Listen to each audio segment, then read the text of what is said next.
ที่มาคู่ไว้เพิ่นนี่พี่น้องเอ้ยเวลา9 โมงเพิ่นก็สิได้ย่อเสาแก้วเสาหลักพี่น้องเอ้ยเอาเลิกเอายามพี่น้องนี่เออหักเนาะ9 เสากำลังดีบ่แม่นไอ้ความรู้สึกเป็นจังไดเอาสบายดีเด้อเอาดีใจนะ ดีใจบ่หักเนาะแต่ว่าอันไฟฟันมาตั้งนานบ่หรืออะไร ไม่ได้พันเลยนะ บ่ได้ขึ้นบ่ได้พันเลย โดยได้ยินแต่ข่าวดีเขามาบอกกันเลย โอ้ ส่วนต่างประเทศ โดยขอบใจเนาะขอบใจทางแม่เพิ่นเนาะพี่น้องเอ้ยที่ว่าอันช่วยเหลือมาทั้งบ่ใช้พ้นเนาะบ่หลักอ่ะแต่ทีมงานก็ดีใจเด้อดีใจนำเด้อเอ้าแต่ได้กะอันบุญคำนำสู่เจ้าผู้ที่ช่วยเหลือกะแม่เพิ่นก็ให้อยู่ดีมีแฮงหายเจ็บหายไข้เอาไปจากโรคาพี่น้องเอ้ยเอ้าจังได๋กะสู่ต่อไปใช้พ้นเด้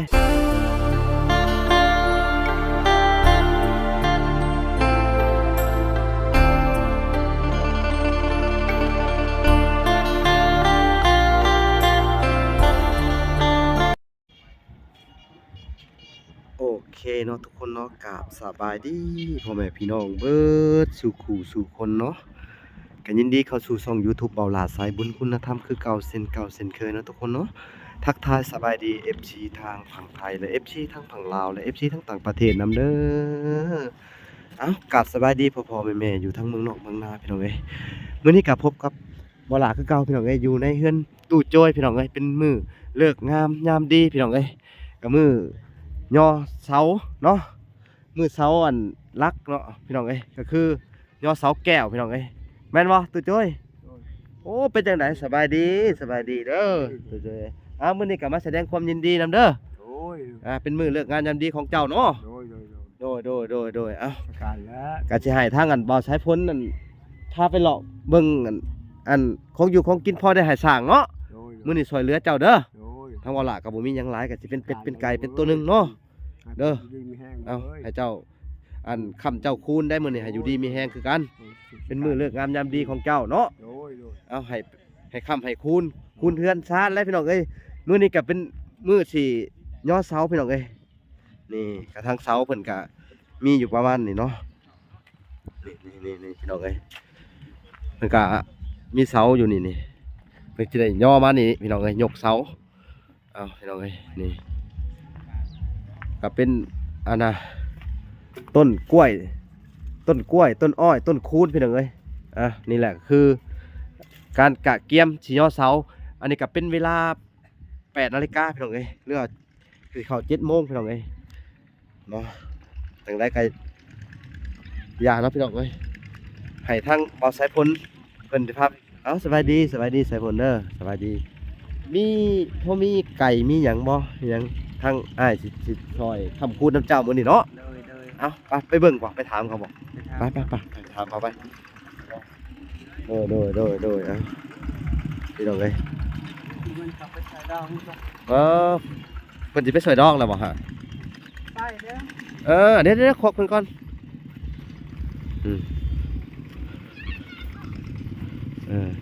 หยุดแต่ว่ามาไก่ช่วยจีนตรงเนี้ยพี่บอกว่านะเด้ไก่ผูจักตัวนึงไก่นึ่งอันนั้นก็เป็นเลยอ่ะเดียวหมูนี่นะผัดได้ปีไก่นี่ผัดมีไก่พี่น้องเอ้ยขอเพื่อนนี่เพิ่นบ่มีเนาะพี่น้องใช้บ่ใช้พลไปถามอีกเพื่อนนึงพี่น้องเอ้ยบ่ได้ช่วยทั้งพอตู้โจ้ยเพิ่นพี่น้องเอ้ยช่วยทั้งสร้างเพิ่นเนาะจักเสียจังไดนี่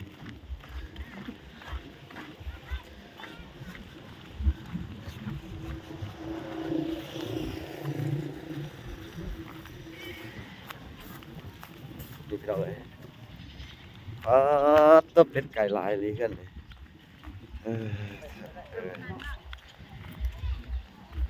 มีเด็กน้อยปรับเปื้อยอยู่พี่น้องเอ้ยเดี๋ยวจะบรินะจะถามแบบอย่างอื่นเนาะเอามาทางผีพี่น้องเอ้ยโอ้เป็นอะไรสบายดีเนี่ยสบายดีลูกพี่น้องเอ้ยสบายดีอันพ่อค้าขายอย่างน่ะขายขนมเห็นไหมโอ้ขนมเนาะมูมีไก่ผูขายนะบอยหาอยากซอยตู้โจยจากตัวหนึ่งขายให้ป้าจ่าลูกชายค่ะ เอาให้ได้สักตัวหนึง ยาว เฮ้ย เอา บ้านช่วยจิเอา ใน หน้า จี เด้อ ตัว ให้ได้สักตัวหนึงมีคำมือคืนแล้ว ในตัวกันในจีโอ้ย โอ้โหแต่ละ อ่ะโอ้เพิ่นสิได้ขายให้อยู่พี่น้องเอ้ย มึงมีกอบบ้านบ้าง อืม ใหญ่จริงคนด้วยนะมัน เออ ทำงานดูปะทำงานหลด ออกทาง อืม ที่อาเซาะกัน เอาพี่น้องเอ้ยจะได้ซื้อไก่ให้ทั้งตู่โจ้ยพี่น้องเอ้ยบ่มีหยังซอยเพิ่นพี่น้องเอ้ยเพิ่นนี่ซอยทั้งอันย่อช้างพี่น้องเอ้ยเพราะว่าย่อเข้าช้างเลี้ยงช้างก็บ่มีหยังเป็นไก่ก็ต้องขอโทษขออภัยนำเด้อพี่น้องเอ้ยเอาพี่น้องเอ้ยเขาก็ได้รับปากเพิ่นแล้วว่าสิซอยเพิ่นก็จะเป็นแหละพี่น้องเอ้ย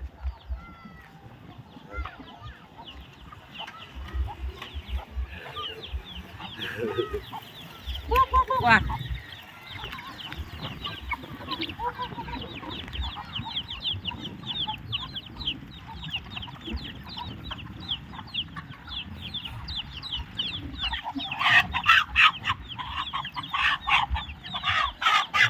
พ้นเท่าไหร่ล่ะเท่าไหร่เขาจะขายเท่าไหร่ บางวิอ่ะ เออ อันมาตรายในป่า เอาว่ามาเด้อแม่เด้อ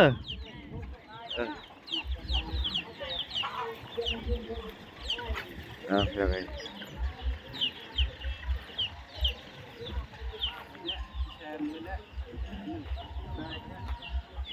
ให้บอกเซอร์พนทำราคาเบิ่งไปหน่อย โ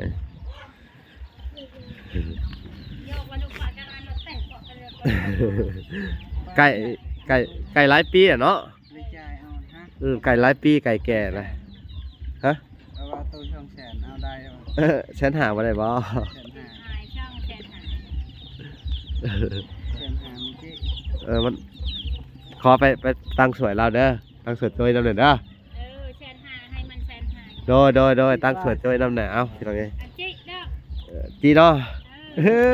ขอบตัวขอบใจหลายเนาะพี่น้องเอ้ยสิได้ให้เพิ่นทั้งแสนหาเนาะก็คือว่าคอสช่วยทั้งตู้จ้อยเพิ่นพี่น้องเอ้ยเวลาก็จะจ่ายเงินให้เด้อนี่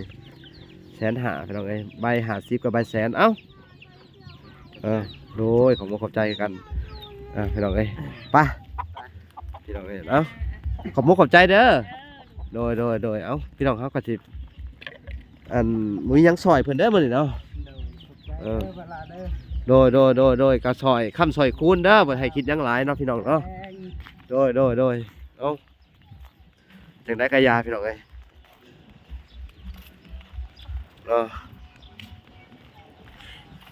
ก็แล้วแต่เพิ่นสิเฮ็ดเด้อพี่น้องเอ้ยหลังจากนี้ไปก็ได้เวลาก็สิซอยย่อเสาหลักแล้วก็สิไปเวียกต่อพี่น้องเอ้ยพาทั้งน้องเอาเว้ยไปเพิ่นอยากไปเที่ยววัดบ่อนเพิ่นอันไอ้บ่อนยะคู่ว่าสิพาเพิ่นไปบวชมื้อนั้นน่ะพี่น้องเอ้ยสิได้พาเพิ่นไปเบิ่งก่อนไปหายาทานไปหายาคู่โดย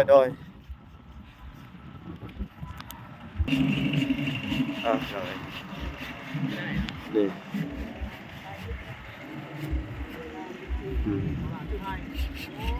พี่น้องเอ้ยสวัสดีเด้อบ่าวบุญเผยเด้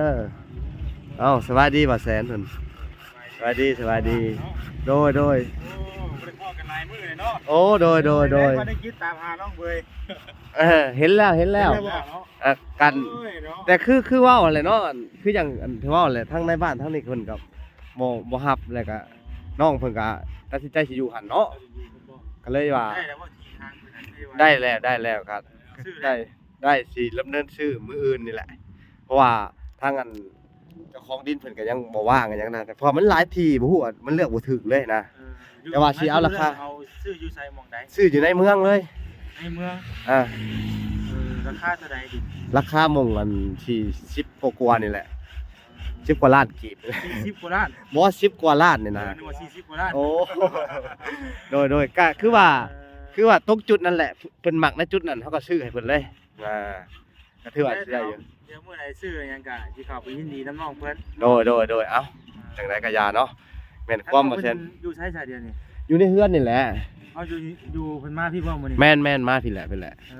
นอนพี่บ่คืนนี่ นอนพี่ใดพาเพิ่นมาอยู่น้ำตู้โจ้ยมาหา เพิ่นอยากเพิ่นอยากมาหามันมาแสดงความอันยอดสาวซอยแล้วก็มาแสดงความยินดีนำตู้โจ้ยมื้อนี้นะเพิ่นก็ว่าอยากมาก็เลยว่าเอ้า พ่อทั้งน้อง โดยเอ้าไปแม่นให้บ่แซนไป เพราะว่า เบิ่งน้องเพิ่นซะหน่อย ติดตามมึงในคลิปอยู่เนาะ โดย น้องเพิ่นนั่นก็ได้ เออ คือในส่วนที่เพิ่นหาไปเพิ่นหายไปก็เกี่ยวกับความเชื่อของเขาแหละเนาะมันมีพอเพิ่นที่ว่าบ่ได้ทำพิธีเวลาหลังจากเสียชีวิตแล้วก็ได้เอาไปเผาซื่อๆบ่มีพระมีหยังหั่นนะแต่พอเพิ่นยังอยู่ในจุดนั้นแล้วเขาก็ได้ทำพิธีครอบบอกแล้วเมื่อวานนี่นะแล้วก็ให้น้องเพิ่นบ่ต้องห่วงว่าบ่ต้องห่วงน้องเพิ่นหยังประมาณนี้แหละนะทางเฮาก็เห็นเป็นที่ห้อยแล้วเนาะก็เลยว่าอยากให้น้องเพิ่นอยู่สบายบ่ต้องไปรบกวนบ่หยังหั่นนะมีแต่ว่าให้สบายใจได้เลยแม่นก็ได้เอาอาหารเอาหยังไปจุดธูป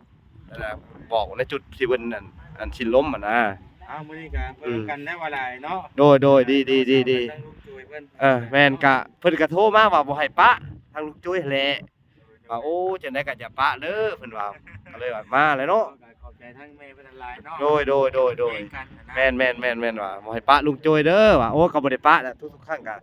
มาคือเก่าแหละภารกิจของว่าล่ะก็ยังบ่แล้วอยู่นี่สิเฮ็ดประตูอีกจัก2-3มื้อเนาะก็สิพาเอาเว้ยมาเฮ็ดประตูนี่แหละ ไปเนาะ แม่นแล้วก็ภารกิจของว่าล่ะกับมื้ออื่นก็สิไปเฮ็ดเฮือนอีกอยู่ทางอันโนนยางเมืองชลบุรีพู้เพราะว่าต้องเฮ็ดเฮือนหลังหน้าให้มันแล้วก่อนว่าเขาต้องไปเฮือนใหม่โดยแต่ภารกิจต่อไปก็สิเฮ็ดเฮือนให้เอาเว้ยโดยเนาะเอาจังได๋ก็ มีงบกลับมาแล้ว มีอยู่ แกน้องเพื่อนหลายเนาะ โดยแม่น ทางประเทศกันมีแต่ที่ เอาพี่น้องเอ้ย ถ้ามีโอกาสก็สิเข้าไปที่น้องเพื่อน อ่า แต่ว่ามีงบมีหยังช่วยน้อง โดยเอาพี่น้องเอ้ยเด้อเอาขอบใจทางว่าแสนเด้อ เอาเข้าไปหาน้องเพิ่นก่อนผ่าน ไปเบิ่งคุณอยู่เฮือนผู้เอาพี่น้องเอ้ยไปนี่น้องสิบ่ พี่น้องก็เป็นมื้อเลิกงามยามดีเพิ่นมื้อนี้พี่น้องเอ้ยมาแสดงความดีใจนำตู่โจยเนาะเสาเก้าหลักนี่กำลังดีหลักเก้าเนาะพี่น้องเอ้ยนี่ดินกระเทอันน่ะไว้ที่มาคู่ไว้เพิ่นนี่พี่น้องเอ้ยเวลา9 โมงเพิ่นก็สิได้ย่อเสาแก้วเสาหลักพี่น้องเอ้ยเอาเลิกเอายามพี่น้องนี่คักเนาะ9 เสากำลังดีบ่แม่นคักแลดีใจน้ำเพิ่นก็ระยะนี่ก็สิจักเดือนเฮ็ดแล้วว่าแสนยังบ่ทันรู้เด้อตัวนี้อีก โอ้ไปเรื่อยๆเนาะ เฮากำหนดบ่ได้ว่าสิ โอ้โดยนะติดตามมึงเรื่อยๆแล้วเนาะโดยเอ้าพี่น้องเอ้ย ใช้ทาง พี่น้องเอ้ยเธอบอกคุณเผยโดยสบายดีอันนี้ก็เตรียมไว้หยังน่ะรักอีหยังนี่จ้ะเสาค้ำบ่โอ้คักเนาะคักไม่บิ๊กอย่างดีเด้อพี่น้องเอ้ยสร้างนี่ว่องไวขนาดทันใจพี่น้องเอ้ยเฮ็ดเฮือนนี่ไวได้โอ้เฮ็ดเฮือนตัวจ้อย3 มื้อบ่ฮอด3 มื้อแล้วอ่ะมื้อเดียวห้องน้ำ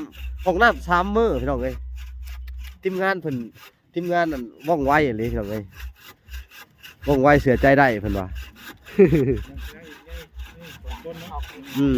วันนี้เห็ดจักคนสร้างมื้อนี่ฮะ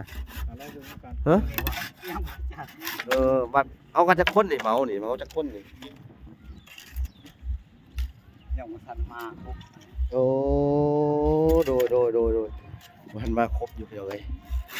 ก็เป็นตอนเช้าของวันหยังเนาะมื้อนี้น่าจะเป็นวันเสาร์เนาะ วันเสาร์ ตอนเช้าของวันเสาร์เนาะทุกคนเนาะบรรยากาศก็ดีมีลมวอยๆมาแสงแดดอ่อนๆพี่น้องเอ้ยที่บ้านตู่โจยเด้อแสดงความยินดีนะเพิ่นพี่น้องเอ้ย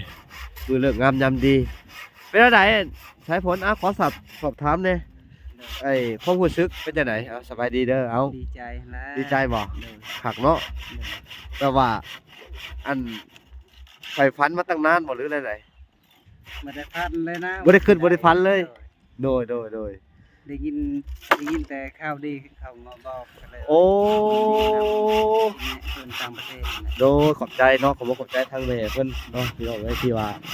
อันช่วยเหลือมาทั้งบ่ใช้พ้นเนาะบ่หลักอ่ะแต่ทีมงานก็ดีใจเด้อดีใจนำเด้อเอาแต่ได้กะอันบุญคำนำสู่เจ้าผู้ที่ช่วยเหลือกะแม่เพิ่นก็ให้อยู่ดีมีแฮงหายเจ็บหายไข้เอาพยานโลคาพี่น้องเอ้ยเอาจังได๋กะสู่ต่อไปใช้พ้นเด้ยเอาขอแต่เฮาเป็นคนดีเด้อเอาแต่ว่าภารกิจเจ้ากับอ้ายก็ยังมีอยู่ก็ยังปลูกนะอ้ายสิส่งเสริมแตะปลูกหมกพริก แล้วก็อันเบี้ยไม้เลี้ยงน้องของเขาเนาะเดี๋ยวจะเอาไปขยายจะเอามาให้อีกเด้ออยากได้อีกจักต้นเอาขอมาลุงหนูอยากได้อีกจักต้นในความรู้สึกของเจ้าอะ ต้นยังก็ อันเบี้ยอันไม้เลี้ยงน้องอะก็ไผ่อะ ไม่เลี้ยงน้องฮะ อยากได้อีกจักต้น เลยได้ จะบอกมาโลดเอาบอกต้นกล้วย ต้นกล้วยเอา เอาเนาะต้นกล้วยเอาจักต้น เอา2ต้นก็พอ เอาสองเนาะอันเบี้ยไผ่เลี้ยงน้องเลย ยังต้นนึงให้ ว่าเขาอยากให้มันมีบ่อนหลายๆบ่อนเจ้าสิได้เก็บขายน่ะแรงจังหน่อยนี่เอาให้จักหาเนาะ โดย เอาว่าซั่นซะพี่น้องเอ้ย ดีนำสะดุละ นี่ไปเบิ่งป่ะตอนเฮากล้าไว้นะเอาไปเลยไม่ได้ติดเลยเนาะเฮากล้าไว้เนาะ ติดแล้ว โอ้โดยนี่พี่น้องเอ้ย ติดเลย เนาะนี่ เริ่มติดแล้ว โอ้พี่น้องเอ้ยได้กินแล้วไปแกงเลยตัวนี่ นี่แต่ว่าอันนี้ไม่ใช่มีหนอกใช่ไหมมีเหิมนี่ติดแหละเนาะทุกคนเนาะ50 แล้ว แต่ว่าเวลาเคลื่อนย้ายเนี่ยทางอ้ายสิแนะนำแบบนี้เนาะไอ้ให้เจ้าบ่เอาดินกว้างๆเด้อ บ่เอาดินกว้างๆนี่เอาไปให้มันติดดินเลย แล้วเขาไปอันไปเบาะบนเขาสิปลูกเบาะเสียงกว้างแน่เบาะไว้แล้วก็เอาผุ่นลงไปนำเนี่ยเด้อถ้ามีขี้แกบบ่มีไอ้ขี้งัวก็เอาใส่ผสมกับดินนะตุ่มแล้วใส่แล้วรดน้ำคู่มือเด้อเอ้าพี่น้องเอ้ยก็ถือว่ามื้อนี้ก็ดีใจนำเพิ่นพี่น้องเอ้ยที่ว่าเป็นข่าวดีหลายๆอย่างเฮ็ดเพื่อนเฮ็ดชาติได้เพื่อนได้ชาติใหม่โอ้พี่น้องเอ้ยก็บ่คิดบ่ฝันคือกันเพิ่นว่าสิได้ ทั้งเวลาก็บ่คิดคือกันบ่คิดเลยว่าเพิ่นสิได้เนาะก็คิดว่าสิได้แต่เฮือนหลังนี้เนาะพี่น้องเอ้ยเอาจักสิเฮ็ดจังไดพี่น้องเอ้ยเอานี่ก็เวลาก็มอใกล้แล้วเนาะใกล้สิได้ยกยอเสาแรกแล้วเนาะก็บัดนี้บัดนี้ยอเสาแหละ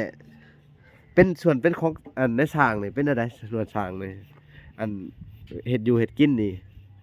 มีของอยู่ของกินอยู่บ่เมื่อหน้าเมื่อใดปัดยามสร้างอะนะ มีเนาะจะได้เขาเฮ็ดเองน่ะ อ๋อมอบคล้ายๆว่าเขาเฮ็ดมอบขาดโตเลยเนาะ โดย เฮาบ่ได้ย่อข้าวย่อน้ำเพิ่นต่อไปเนาะยันว่าบ่ย่อข้าวคู่มือถ้าย่อข้าวคู่มือนี่จะต้องไปหาเหยื่อกบเหยื่อเขียดได้บัดนี่ โดย หาอยู่หากินให้เขากินได้บัดนี่เด้อแม่นบ่แหละ โดย โอ้โดย ต่อไปก็มีแต่ที่การเขียดการกบมันแหละ นั่นแหละก็คือหามาย่อสร้างเด้อ โดย เบิ่งเพิ่นเพิ่นก็เฮ็ดเวียกเฮ็ดงานก็หวังกินน้ำเจ้าเนาะ เอ้าก็ย่าแหละจังได๋ก็สู่ไปเอ้าพี่น้องเอ้ยทางวลาก็ได้ชื่ออันน่ะมาไว้ให้ทางสร้างเนาะทางไกลก็พอได้ช่วยเหลือเพิ่นไปเป็นจังได๋ก็ได้พี่น้องเอ้ยก็เป็นปัจจัยพี่น้องเอ้ยจากวลาพี่น้องเอ้ยได้ช่วยเหลือเพิ่นเนาะคำคูณนำเพิ่นก็ว่าแม่นเนาะ สาธุให้ได้บุญหลาย โดยเอ้าจังได๋ก็พี่น้องเบิ่งไปนำกันว่าเพิ่นสิย่อแบบใดต่อพี่น้องเอ้ยนี่เบิ่งดูบรรยากาศก็ใกล้สิมอเข้า 8:00 นแล้วเนาะ ๆ ทั้งสร้างก็เร่งอยู่เร่งเฮ็ดอยู่เนาะพูดถึงกันสร้างรอๆบ่มาเนาะ เพิ่นยังค่าเวียกอยู่ โอ้โดยเพิ่นค่าดองเพิ่นว่าเนาะกำลังเต้นระวงม่วนมันอยู่พี่น้องเอ้ยบ้านนี่เต้นอยู่เนาะ ซอยเวียกเขายังบ่แล้ว ช่วยเรียกเลยตำหลังแล้วเขาให้เต้นระวงเขาได้เสียงตู้หึ่นอยู่แม่นบ่สงสัยสิเฮ็ดเฮือนบ่ได้อยู่เบิ่งทางรอพี่น้องก็เต้นระวงกันแหละปานนี้ฮะ เนาะ แม่ คนมักเต้นเพิ่นว่า บ่ว่าแล้ว แม่นว่าเจ้าก็เต้นระวงอยู่บ่ บ่ได้เต้นเนาะ บ่ได้เต้นเนาะ ไปก็ไปเบิ่งซื่อ ไปเบิ่งซื่อ ๆโดย ๆโอ้ยันว่ามีเต้นมีดองมันต้องม่วนแน่นะคนเฮาเนาะ จัดฮอบบ่ลำวง เคยเต้นนะ อัน ได้เต้นนำเขา โอ้ยันว่าไปพ่อผู้สาวแหละจัดคู่พ่อละวง คิดลังอ้ายสิเต้นกะ โอ้คิดหลักอ้ายเนาะ โดย อืม อ้ายเขาก็ว่า ถ้าคุณพี่น้องเอ้ย คนก็แนมว่าโอ้ดีใจนะตู้โจยเพิ่นว่าโอ้หลายคนมาก็แนมเนาะคนมีแต่เขาแนมแบบดีใจนํเนาะเขาก็บ่คาดคิดว่าชาวบ้านเพิ่นเนาะ เร็ว ว่าสิได้แบบขนาดนี้นะพี่น้องเอ้ยก็ถือว่าได้ดีแหละทุนเจ้าเนาะบุญวาสนาพี่น้องเอ้ยบุญหล่นทับเพิ่นว่า เอาพี่น้องนี่ นอนแล้วว่าคุณน่ะ ตั้งแล้วจะให้เพิ่นอันเอาเว้ยกะเนาะพี่น้องเอ้ยจะให้เพิ่นมาถ่ายคลิปกับสุเขาเบาอันอายุพี่น้องเอ้ยอันคือว่าเพิ่นอันบ่ว่างบ่หรือใดๆคุยกับแม่เพิ่นแต่เช้าเนาะจนบ่ได้ปิดโทรศัพท์ เออพี่น้องเอ้ยคักอะไรมื้อนี้บรรยากาศ มีลมแหน่มีแดดนิดนึงกับบ่หนาวปานใดเนาะคักอยู่พุ่นเอาโอเคเนาะพี่น้องคลิปนี้ก็บ่มีหยังหลายเนาะ พอ พอกันใหม่อีกคลิปหน้าเนาะพี่น้องเนาะบ๊ายบาย